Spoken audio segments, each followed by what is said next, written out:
$250,000 is the most dangerous net worth in America.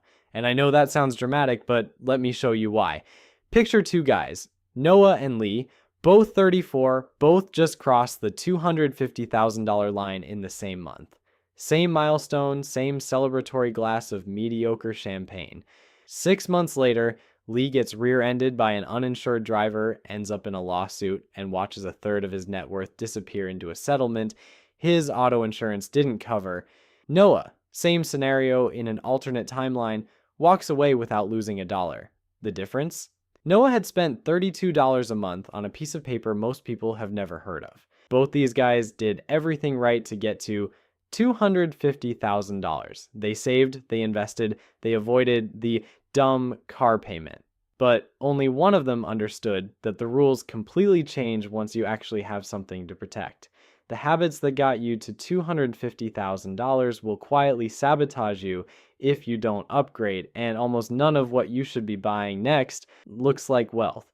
My name is Nick, and I've spent way too much time studying why some people break through to real wealth while others get stuck spinning in place at 6 figures forever. If you're somewhere on the climb and want to make sure you don't quietly leak everything you've built, make sure to hit that subscribe button, because what we're about to go through is the stuff nobody tells you in your 20s. All right, before we dive in, let me paint you a picture of what $250,000 actually means in 2026. According to the Federal Reserve's most recent survey of consumer finances, the median household net worth in America is around $192,000. So if you've hit $250,000, you are already sitting in the top 25% of US households. And if you're under 35, you're closer to the top 10% for your age group. That's the good news.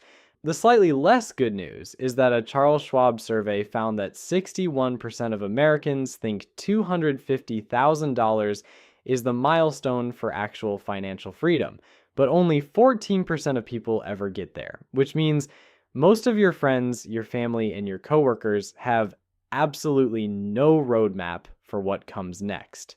They just assume you keep doing the same thing forever. And that's exactly where people get hurt, because at $250,000, your money starts behaving differently. It can compound on its own, it attracts lawsuits, it triggers taxes, and it becomes a target for institutions that very politely want to take a piece. So let's talk about the 7 things you should actually start buying once you hit this number, starting with the one that saved Noah.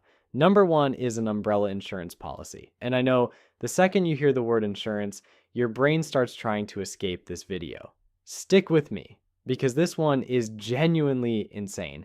Umbrella insurance is liability coverage that sits on top of your auto and home insurance. So if you get sued for more than your existing policies cover, the umbrella kicks in. Here's where the math gets absurd. The average car insurance liability cap in this country is something like $250,000 per person and $500,000 per accident, which sounds like a lot until you remember that one ER visit, one surgery, and one wrongful injury claim can easily blow through that number like it's tissue paper. According to Progressive, the average cost of a $1 million umbrella policy is about $383 a year. NerdWallet says they start as low as $200, even in the most expensive states like Florida.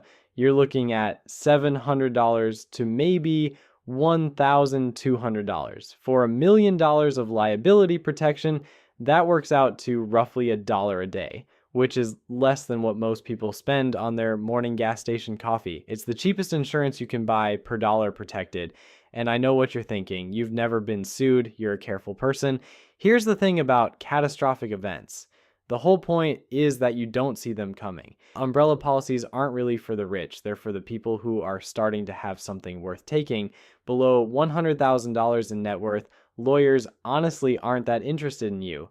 There's not much to recover, but once you cross $250,000 with a house, a brokerage account, retirement balances, and visible income, you become what's politely called a collectible defendant. Translation, you're worth suing. The dog bites a neighbor, your teenager rear ends someone, a guest slips on your icy front step, and suddenly has a very compelling story about chronic back pain. Without an umbrella, every dollar above your auto and home limits is exposed. That's the policy Noah had. Lee didn't. Same accident, two completely different outcomes. All right, umbrella insurance protects your money from outside threats, but the biggest threat to your $250,000 isn't a lawsuit. It's the people you're supposed to trust. Which brings us to number 2, hiring a fee-only fiduciary financial planner. And I can already hear you thinking, Nick, I don't have enough money for a real financial advisor. That's a $5 million people thing. Here's the truth. The cost benefit on this completely flips at $250,000. Below this number, paying somebody $2,500 for a financial plan eats a real chunk of your net worth. Above it, the math inverts. A good planner running a one-time comprehensive plan typically costs somewhere between $1,500 and $3,500. Hourly fee-only planners usually run $200 to $400 an hour. And just optimizing where your money sits across taxable, traditional, and Roth accounts can save you well over 1% per year in long-term tax drag. On a $250,000 portfolio, that's $2,500 a year. Right there, year one, the plan pays for itself and then keeps paying you forever. Now, I have to be crystal clear because this is where most people get destroyed. There is a massive difference between a fee-only fiduciary and what most people call a financial advisor. A fee-only fiduciary is paid by you, period. No commissions, no product kickbacks, no hidden incentives. They are legally required to act in your best interest. A commission-based advisor, on the other hand, is paid by selling you stuff. So when you walk into a big-name brokerage and a 25-year-old in a blazer who passed his Series 7 last Tuesday kindly offers you a free portfolio review, what's actually happening is that you are the product. They make money when you buy what they're selling, which is often whole life insurance, annuities, or actively managed funds with embedded fees that quietly chip away at your returns for the next 30 years. Specifically, search the phrase fee-only fiduciary near me. That phrase is the cheat code. If somebody can't say the words, I am a fee-only fiduciary without dancing around it, you walk out. Now, if you're still with me, here's where the math gets really fun because we haven't even touched the biggest leak yet. Number 3 is a real tax strategy, which almost always means buying yourself a CPA. Taxes are the single largest expense in your life, bigger than your rent, your mortgage, your car, your groceries combined, and most people in the $250,000 range are still filing through TurboTax at 11 p.m. the night before April 15th, eating cold pizza, and aggressively Googling what counts as a deduction, which is fine, except you are now leaving thousands of dollars on the table every single year. Let me show you. If you have a high deductible health plan, the HSA contribution limit for 2026 is $4,400 for individuals and $8,750 for families. The HSA is the only triple tax advantage account that exists. Tax deductible going in, tax-free growth, tax-free withdrawals for medical expenses. If you're not maxing it, that's just money you handed the IRS for no reason. Then there's the mega backdoor Roth, which sounds like a wrestling move, but is actually one of the best wealth building tools nobody uses. If your 401k plan allows after-tax contributions and in-plan conversions, you can stuff tens of thousands of extra dollars per year into a Roth and let it grow completely tax-free for the rest of your life. There's also the backdoor Roth IRA for anyone making over $168,000 single or $252,000 married, because at that income level, you can't contribute directly to a Roth anymore. So you go through the side door, which is fully legal, and the IRS knows you're doing it. And finally, tax loss harvesting, strategically selling positions that are down to offset gains elsewhere. The IRS lets you write off up to $3,000 of ordinary income per year plus unlimited gains. Noah hired a CPA in his first year at $250,000. Cost him $1,400. that CPA found him an additional $4,300 in deductions and tax savings the first year alone.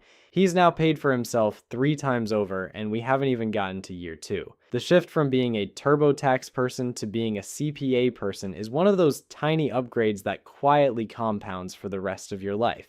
Number 4, let me tell you about the worst possible day for a guy I knew back in 2008. He had a $300,000 portfolio, no cash reserve, and he just got laid off from a job he thought was permanent. He needed to cover his mortgage, his car payment, and groceries while he found another job. So he sold $25,000 worth of stock right at the bottom of the financial crisis. Stock he had specifically bought to hold for 30 years. That $25,000, if he'd kept it invested through the recovery, would be worth somewhere around $140,000 today. He sold at the worst possible moment because he had to. That's why you need a real emergency fund, not the $1,000 fund Dave Ramsey told you about when you were 22, a real one. 6 to 12 months of expenses sitting in a high-yield savings account or short-term treasuries doing essentially nothing exciting. And before you tell me cash is trash, I get it. Sitting in cash feels like financial blasphemy when you've spent years training yourself to invest every dollar you can. But here's the thing. You probably built your $250,000 during one of the strongest market periods in modern history. You haven't really been tested. According to research on wealth distribution, the typical household with $1 to $2 million in net worth has roughly 66% of their wealth tied up in their primary home and retirement accounts. They look rich on paper, but their cash position is honestly pretty embarrassing. So when life punches them in the face, they get forced into exactly the move that guy in 2008 made. High-yield savings accounts are paying around 3.8% to 4.5% in 2026, and short-term treasuries are paying similarly. Your cash isn't even sitting idle anymore. Your emergency fund isn't a drag on your portfolio. It's the insurance policy that lets the other 90% of your money stay invested through chaos.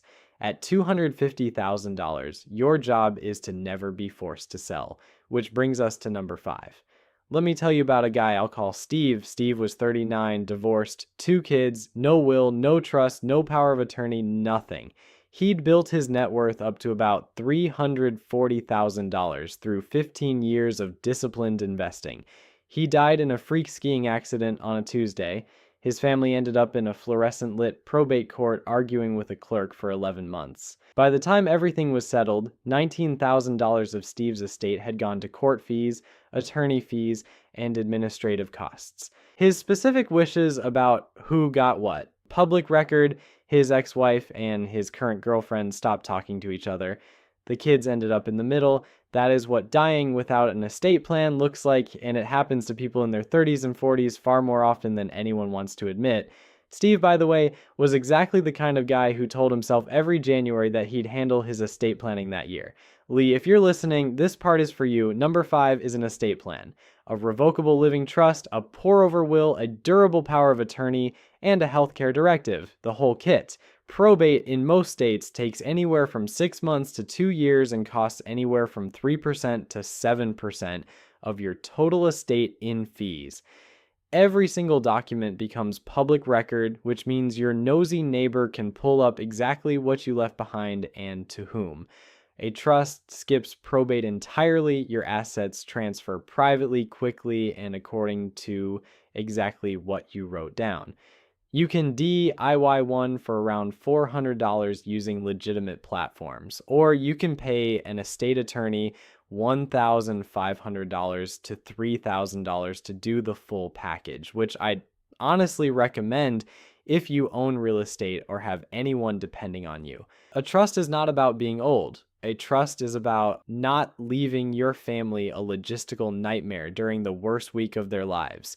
Once you have real assets, this isn't optional. It's just deferred work that gets dramatically more expensive when it's no longer your problem. If you're still with me, the next one might save your family more than anything else on this list. Number 6 is income protection, specifically term life insurance and disability insurance if you have anyone who depends on you financially. Now, if you're single with no dependents, I can already hear you tuning out. Hold on. Disability still applies to you. We'll get there.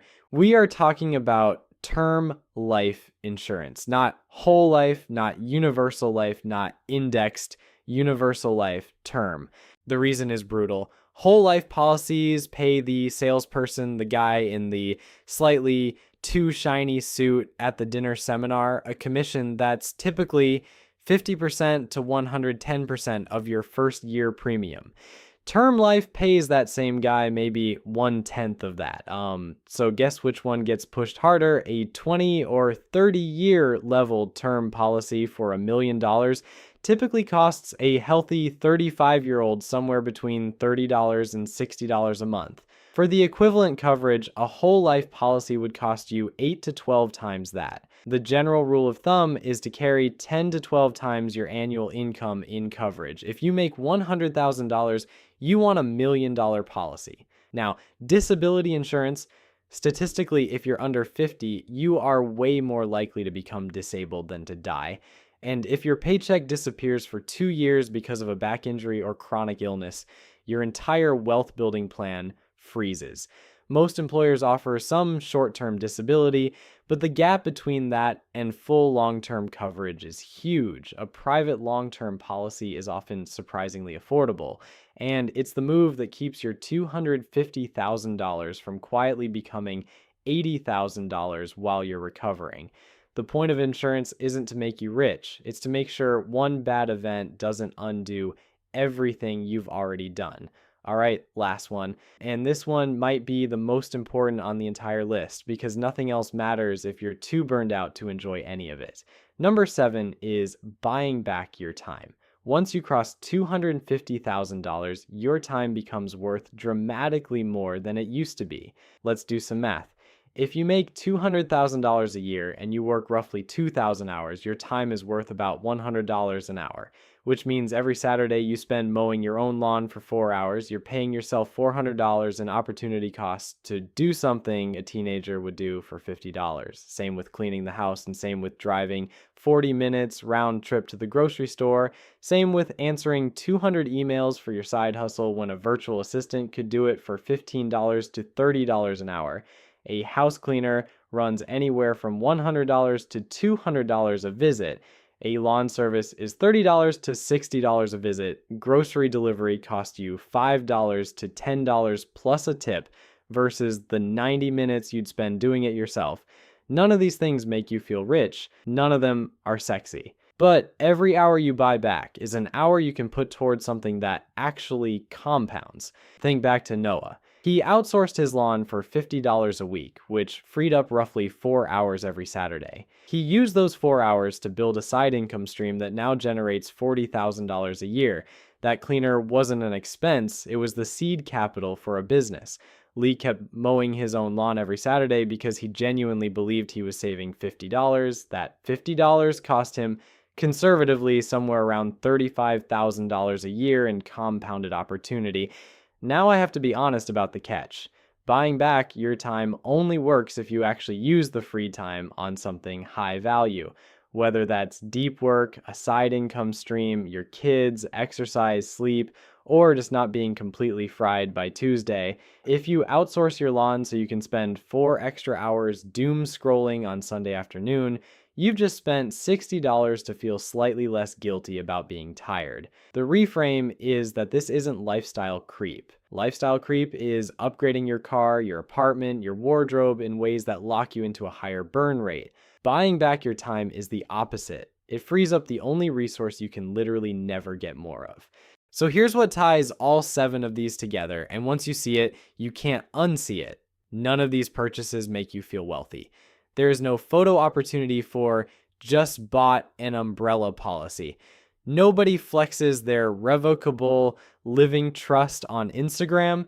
Maxing your HSA is not going to get you matched on Hinge, but every single item on this list is doing the same thing, which is closing the silent leaks in your financial life. The first $250,000 was built on offense, saving, earning, investing, getting in the game.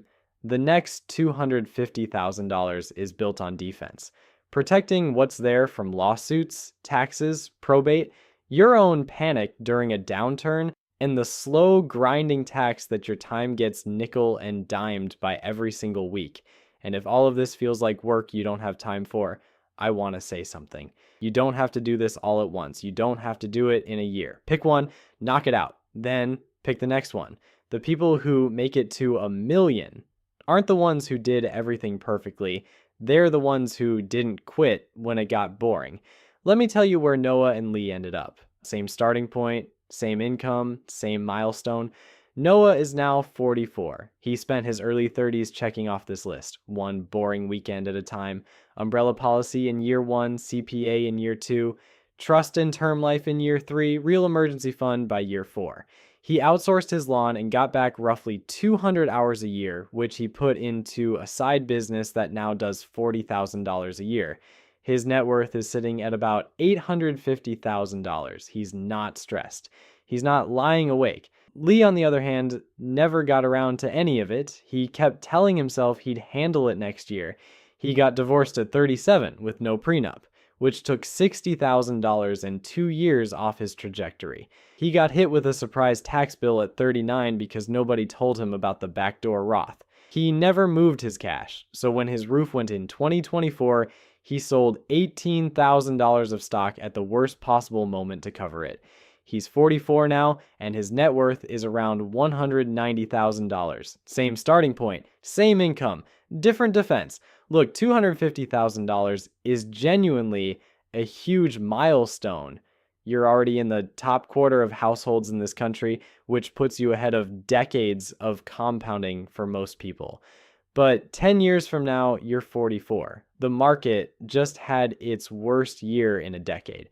Your portfolio dropped 30%. Most people in your peer group are panicking, selling at the bottom, refinancing into bad rates because they didn't see it coming. You're sitting at your kitchen table on a Sunday morning, drinking coffee, watching the news, and nothing. No frantic phone calls, no spiraling, because you spent 6 boring weekends 10 years ago doing the unglamorous work that almost nobody bothers to do. That is what $250,000 bought you. Not freedom from the market, freedom from caring what it does. Pick one off the list this month. Start there. See you in the next one.